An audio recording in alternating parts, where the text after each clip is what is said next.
반갑습니다. 아. 1년 전인가요? 1년 반 전인가요? 작년인가요? 작년이에요? 네. 수술한 이후로 조금 기억이 네, 우리 커피아교회에 와서 함께 예배하기 위해서 참 기쁘고 감사합니다. 와서 보고 참 인상적이었던 것 두 가지는 우선은 실시간으로 이렇게 네. 실시간으로 중계가 된다고 하니까 마음이 조금 더 긴장되기도 하고 또 잘해야 될 텐데 하는 생각도 들면서 마음속에 문득 떠오르는 것이 그치 하나님 앞에서는 우리 인생은 언제나 실시간으로 중계되고 있는데 라고 하는 생각들을 해보게 됐습니다. 사람은 안 보더라도 하나님은 언제나 우리를 지켜보고 계시다라고 하는 것도 좀 생각하게 됐고요. 또 어느 보니까 그림이 하나 눈에 띄어요. 참 좋아하는 그림인데 렘브란트의 돌아온 탕자라고 하죠. 예. 역시 벽 있는 교회다 싶습니다. 예, 그렇습니다. 참 저도 좋아하는 그림이고 저 그림에서 제가 받았던 가장 큰 인상은 돌아온 아들의 앞모습이 아니라 뒷모습을 보여주면서 그가 누구인지를 드러내지 않는 그게 저한테는 참 인상적이었어요. 제 나름대로 해석이었어요. 돌아오고 나면 하나님은 그가 예전에 어떤 일을 했는지 어떤 사람이었는지 기억하지 않으시고 그저 원상복구 시켜주신다 라고 하는 그런 하나님의 마음을 읽을 수가 있었던 그런 그림이었습니다. 참 고맙습니다. 자, 오늘 우리 봉독한 룻기 4장 13절부터 22절의 본문으로 당신의 족보는 안녕하십니까? 라는 제목의 하나님 말씀을 증거합니다.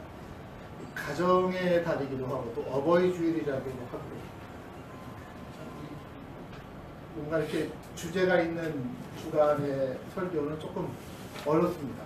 그 주간에 맞춰야 되기 때문에 조금 더 어렵습니다. 남민호 목사님이 저한테 넘긴 거 아닌가 싶은 생각이 들기도 하는데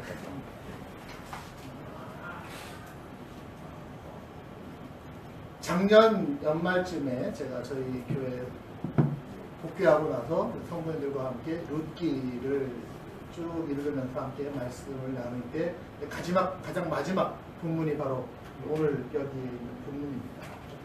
여러분들에게 좀 부탁드리기는 오늘 말씀 그냥 들으시는 걸로 끝나지 마시고 한 주간 동안 룻기 굉장히 짧거든요. 4장밖에 안 되는 성경이니까 한 번, 두 번, 세 번 이렇게 반복하시면서 읽으시면 그러면 제가 전하는 말씀보다 더 깊은 하나님의 은혜를 여러분들이 또 그 말씀 안에 더 느끼실 수 있을 것이라고 생각이 되었습니다. 자, 가정의 일상사와 신앙은 참 밀접한 관계가 있습니다. 그렇기 때문에 어린이 주일도 있고 또 어버이 주일도 있고 그렇습니다. 성도의 생애 주기하고 교회는 같이 가고 있는 것 같아요. 어떤 목사님은 그래서 오전에는 장례식을 집례하고 또 오후에는 결혼 예식을 집례하는 그런 경우들도 있다라고 들었습니다. 인생은 그런 것 같습니다. 삶과 죽음이 교차하기도 하고요. 또 기쁨과 슬픔이 엇갈리고 공존하는 것이 그렇게 살아가는 게 우리의 삶이다라고 생각이 되었습니다. 이건 제 말이 아니고 노래 가사예요. 꿈따리 샤바라라고 하는 기쁨과 슬픔이 엇갈리고 뭐 이러면서 나오는 그런 노래가 있죠. 네. 그게 우리 삶인 것 같아요. 중요한 건 내가 그렇게 인생의 흉애락을 겪으면서 어떻게 그걸 받아들이느냐 또 어떻게 해석하느냐 그리고 어떻게 반응하면서 믿음으로 반응하면서 살 것이냐 이게 우리에게 중요한 과제라고 생각이 듭니다. 자, 오늘 룻기라고 하는 이 성경을 저희들이 읽었습니다.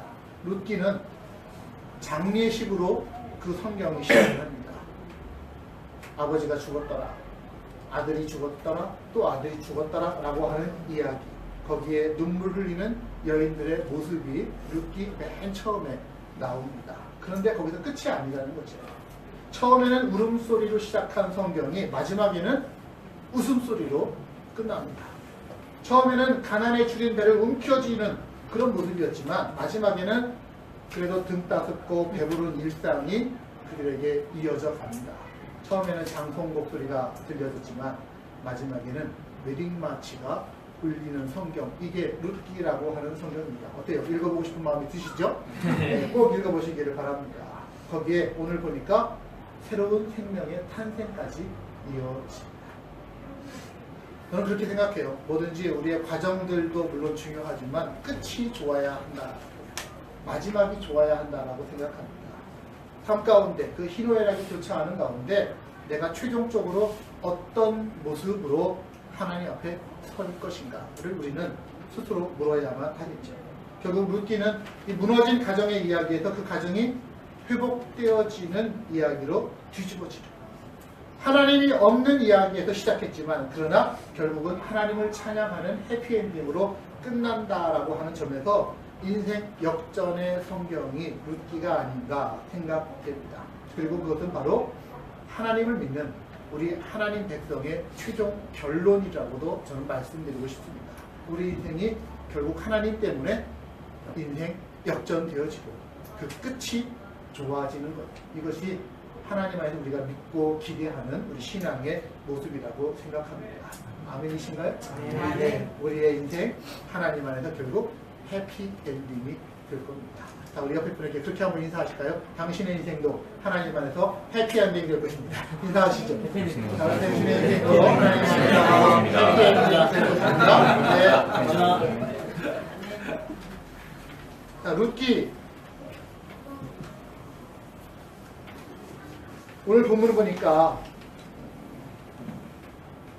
룻 가정의 해피엔딩의 모습을 보여주고 있는데 13절에 이렇게 기록을 합니다. 이에 보아스가 룻을 맞이하여 아내로 삼고 그에게 들어갔더니 여호와께서 그에게 임신하게 하심으로 그가 아들을 낳은지라. 13절 한 절에 무려 10달 혹은 1년의 시간이 흘러가고 있습니다. 보아스와 룻이 결혼을 하고 임신을 하고 출산을 하고, 어찌 보면 가정사의 가장 큰 복들이 여기에 쭉 이어지고 있는 건데, 그런데 그 일의 이유가 뭐냐, 배후가 뭐냐, 성경에 이렇게 기록해요. 여호와께서 그에게 임신하게 하셨다.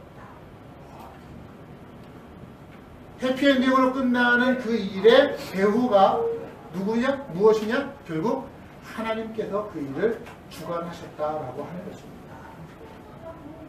하나님이 하십니다.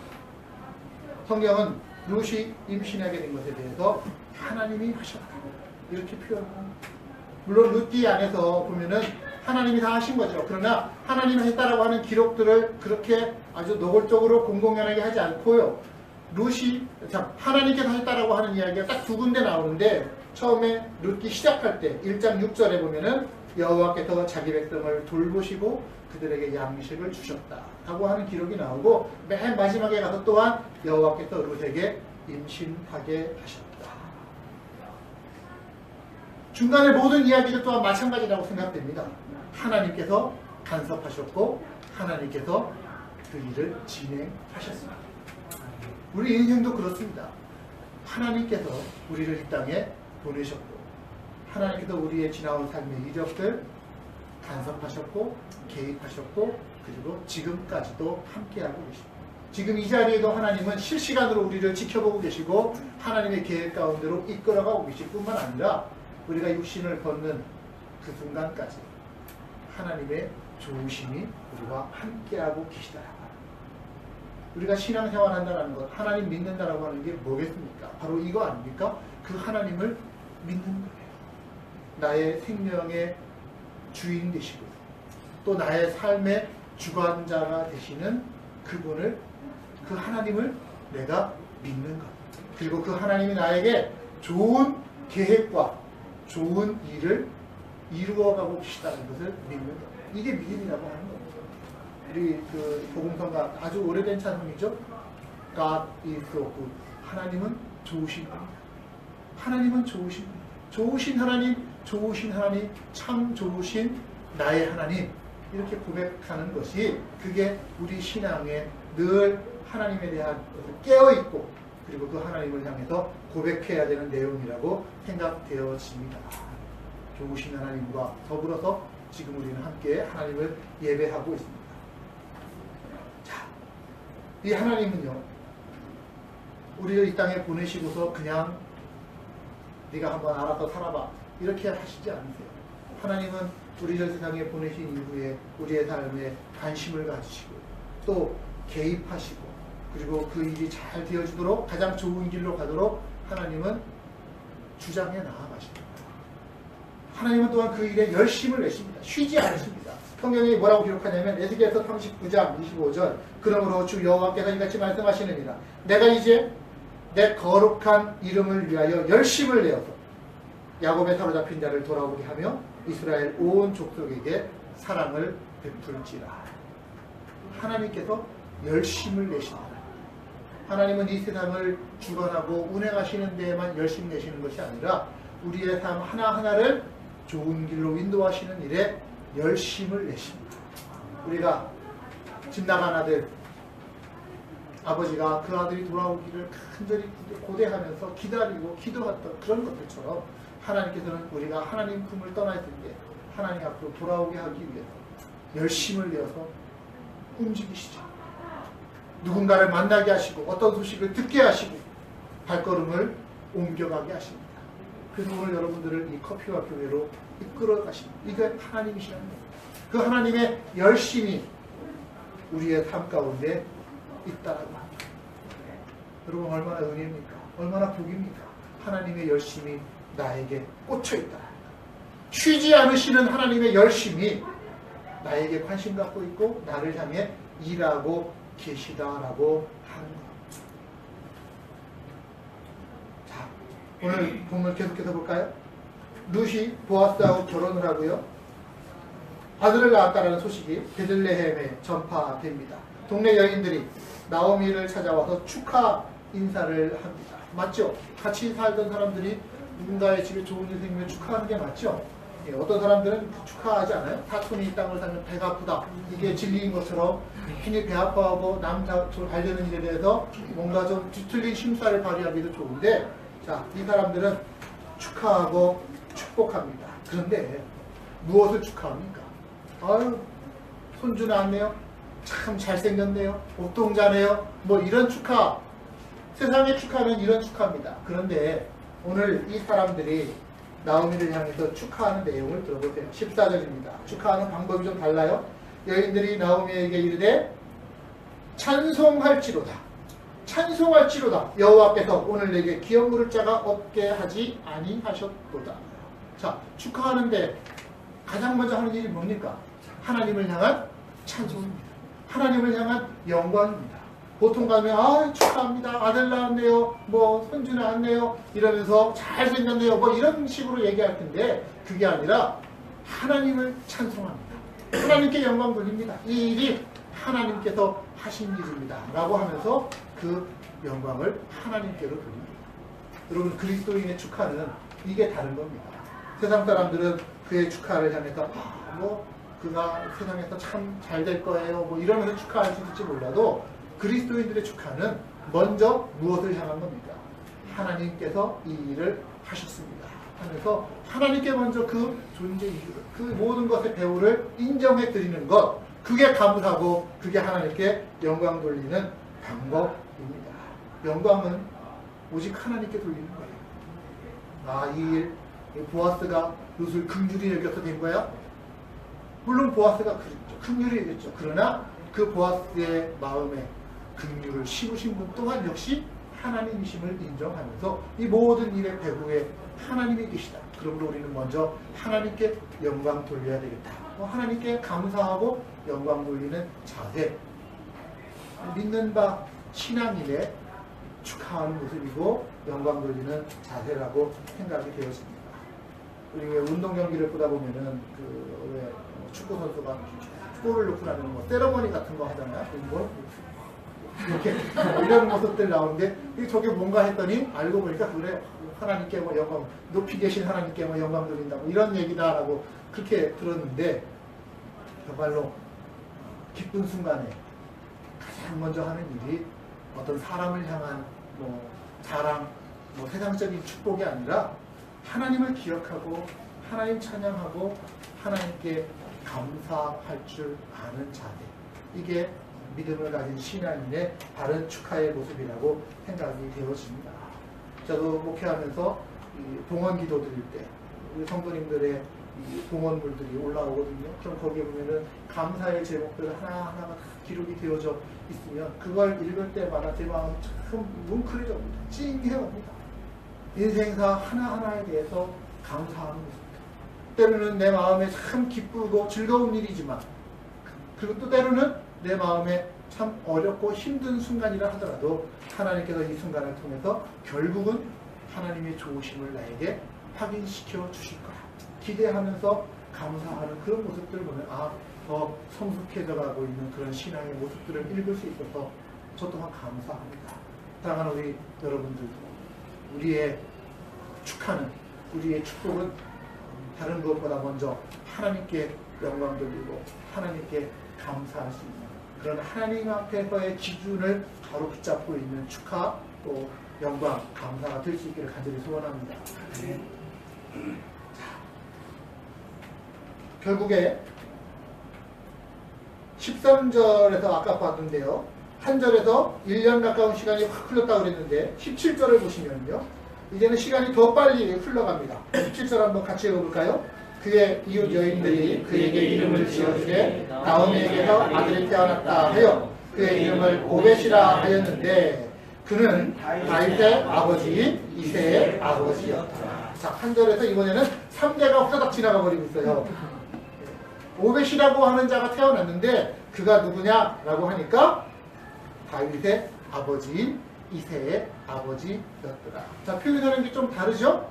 그 오벳이 있는데 그 오벳에게서 이새가 태어났고 그 이새에게서 다윗이 태어났고 이렇게 표현할 수도 있는데 이걸 뒤집어요. 다윗의 아버지인 이새의 아버지였더라. 왜? 다윗이라고 하는 사람이 그만큼 이스라엘 역사 가운데 가장 유명하고 가장 존귀한 왕이었기 때문에 그 다윗을 딱 중심에 두고서 다윗 이스라엘의 제일 가는 임금 아니냐? 그의 아버지가 누구야? 이새 알지? 그 아버지가 누군지 알아? 그게 바로 지금 얘기하고 있는 태어난 오벳이. 이렇게 얘기를 지금 하고 있는 거야. 그게 무슨 얘기냐면 갈수록 그 가문이 더 커가고 있고 갈수록 그 가문이 더 형통해져 가고 있고 유명해져 가고 있고 하나님의 영광의 빛이 비추어지는 가정이 되고 있다라고 하는 것을 지금 성경은 이렇게 표현하고 있는 겁니다. 오벳이 태어났는데 그는 다윗의 아버지인 이새의 아버지였더라. 그러니까 이름이 다 기록이 되고 있어요. 그 뒤에 본문들도 보면 쭉 마치 보면 그 영화의 맨 마지막 끝나고 나서 그 엔딩 크레딧 쫙 찍히는 것처럼 타자기가 막 다다닥 이름을 찍는 것처럼 그렇게 룻과 보아스의 집안 족보를 쭉 적어가면서 다윗까지 연결을 시켜주고 있습니다. 우리는 다 알죠? 다윗의 족보가 어떤 족보예요? 결국은 마태복음에 보면은 그 다윗의 족보가 예수님께서 하나님께서 이 땅에 자기 자신의 아들을 보내실 때에 선택하신 이 세상의 족보가 바로 그 다윗의 족보이고 그것을 통해 예수 그리스도가 이 땅에 오시게 됩니다.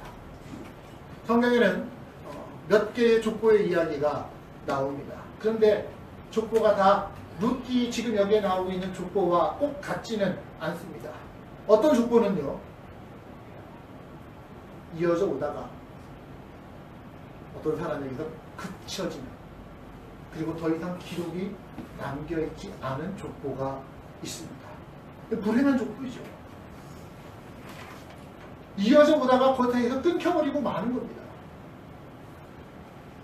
그 불행한 족보들을 보면요. 한결같이 공통점이 부모에 대해서 물려받은 신앙의 유산을 잘 관리하지 못했을 때 결국은 그 족보는 거기서 끝나고 맙니다. 자식 대대로 이어져야 할 신앙의 유산을 자기 때까지 와서 그냥 멈춰버리고 거기서 거덜려버리고 마는 거예요. 그러면 그 집안은 좀 심하게 표현하면 영적인 거지가 되어서 그냥 거기서 멈춰지고 마는 겁니다. 몇 개 예를 한번 들어볼까요? 성경에 여호수아서라고 하는 책이 있죠. 거기에 보면은 아간이라고 하는 사람이 나옵니다. 아시는가요 혹시? 아간? 네, 아신다고 해주세요. 아간이라는 사람이 어떤 사람이냐면 여호수아가 여리고성을 정복하는 과정에서 성을 점령하면은 전리품이 생기지 않습니까? 그런데 여호수아가 명령을 내립니다. 어떤 전리품도 개인이 사사로이 취하지 말아라. 왜? 모든 물건은 하나님께 바친 물건이 될 것이다. 하나님께 바쳐져야 할 물건이기 때문에 개인이 스스로 자기 주머니에 넣을 수 없다. 그런데 아간이라는 사람이 정리하다가, 전투 후에 정리하다가 뭔가 자기의 눈에 들어오는 뭐 별것도 아니었어요. 뭐 외투 같은 거 이런 거였어요. 근데 그거를 마음에 든다고 자기가 자기 주머니에 슬쩍합니다. 돈을 좀 슬쩍합니다. 이것이 하나님 앞에 불순종이 되었습니다. 결국 그 아간 한 사람의 범죄가 어떻게 결론 지어지느냐. 아간의 가문이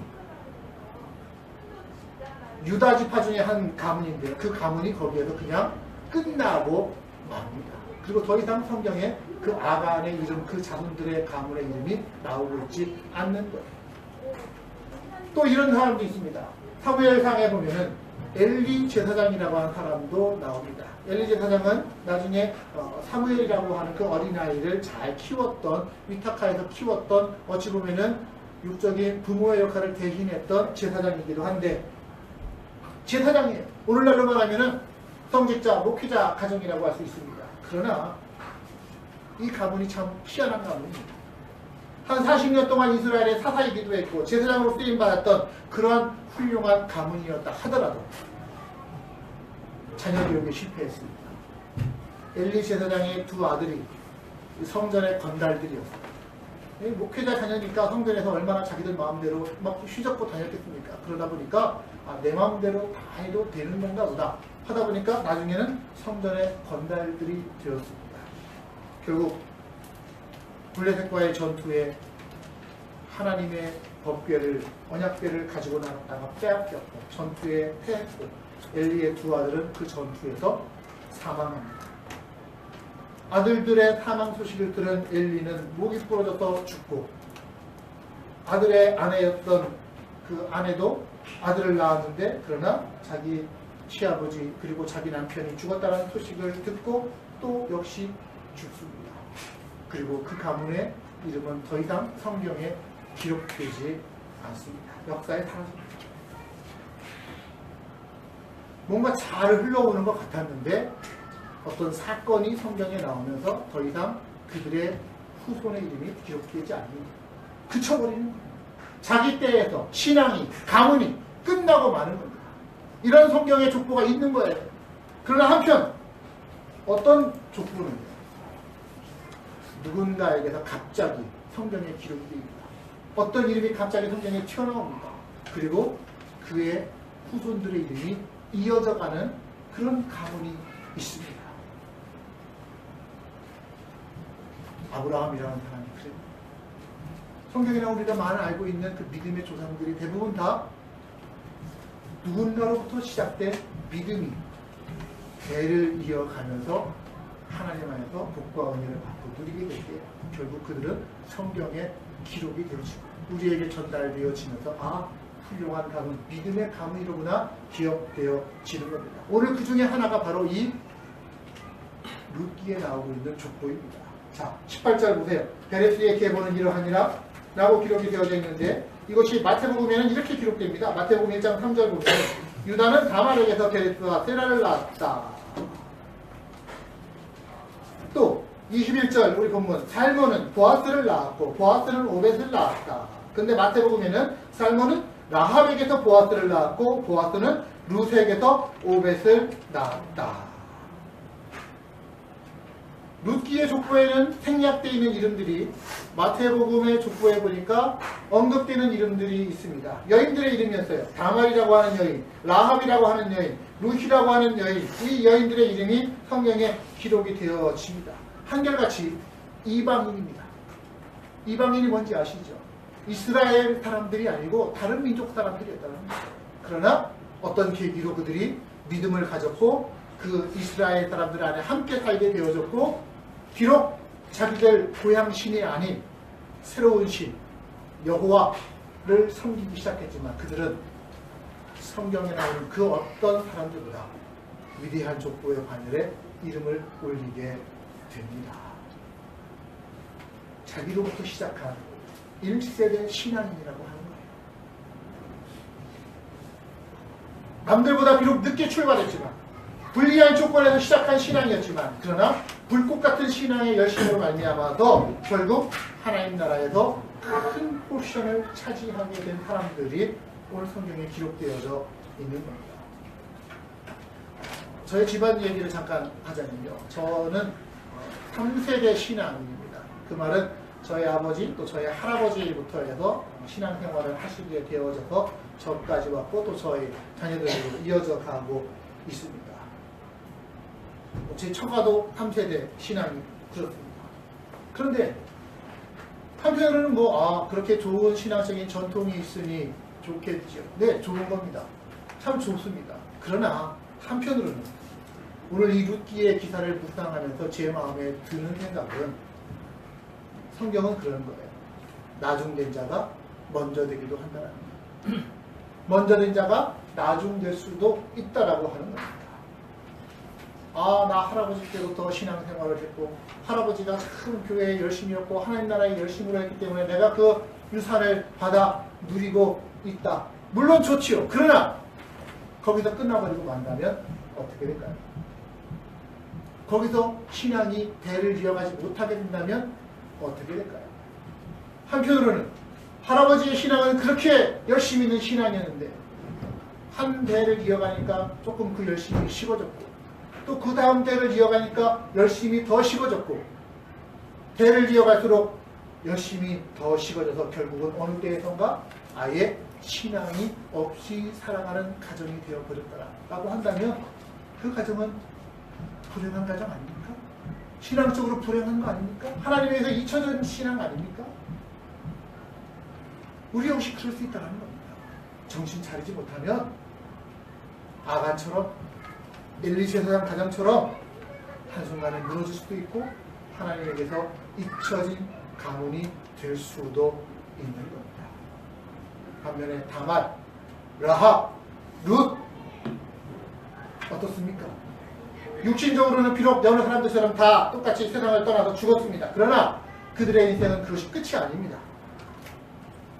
하나님이 기억하는 이름이 되어졌고 성경이 기억하는 이름이 되어졌고 오늘 우리들이 기억하는 이름이 되어지고 본받기를 원하는 가정이 되어집니다. 우리의 가정도 우리의 가문도 저들처럼 대를 이어갈수록 더 하나님에게 충성하며 더 열심히 내는 가정이 되어야 됩니다. 이 커피와 교회 제가 지난번에 오고서 이번에 오고 참 마음이 흐뭇했습니다. 이전보다 더 변화되어지고 더 성장하고 더 성숙한 모습들, 시간이 갈수록 더 좋아지는 모습들. 신앙은 그래야 되죠. 성장해야 되죠. 저희 교회도 이제 제가 가면 6월 달에 임직 예식이 장로님들 세우고 또 권사님 안수인사님들 세우는 임직 예식이 있는데 그 임직 예식의 슬로건을 제가 기도하면서 이렇게 하나님께 받았어요. 이전보다 더욱 사랑합니다. 이전보다 더욱 사랑합니다. 찬송가 가사 아닙니까? 우리가 하나님 앞에 부름받고 또 어떠한 직분자로서 세움받을 때 하나님 앞에 지금까지 행했던 일에 대한 하나님의 평가가 그래, 네가 나를 참 사랑하는구나. 하나님이 인정해 주시면서 어떤 임직자로 또 직분자로 또 불러주시고 세워주신다 하더라도 거기에서 만족하고 이제는 내가 할 만큼 했지 하고 끝나는 게 아니라 이전보다 더욱 사랑하는 것, 이전보다 더욱 헌신하는 것. 그래서 내 대해서 그것이 그치는 것이 아니라 더 이전보다 이전 세대보다 더욱 갈수록 더 하나님 앞에 헌신하고 더 하나님 앞에 충성하는 가정과 가문으로 이어져 가는 것. 얼마나 복된 겁니다. 저는 그래서 오늘 말씀 제목을 이렇게 정하고 여러분들과 나누는 겁니다. 당신의 족보는 안녕하십니까?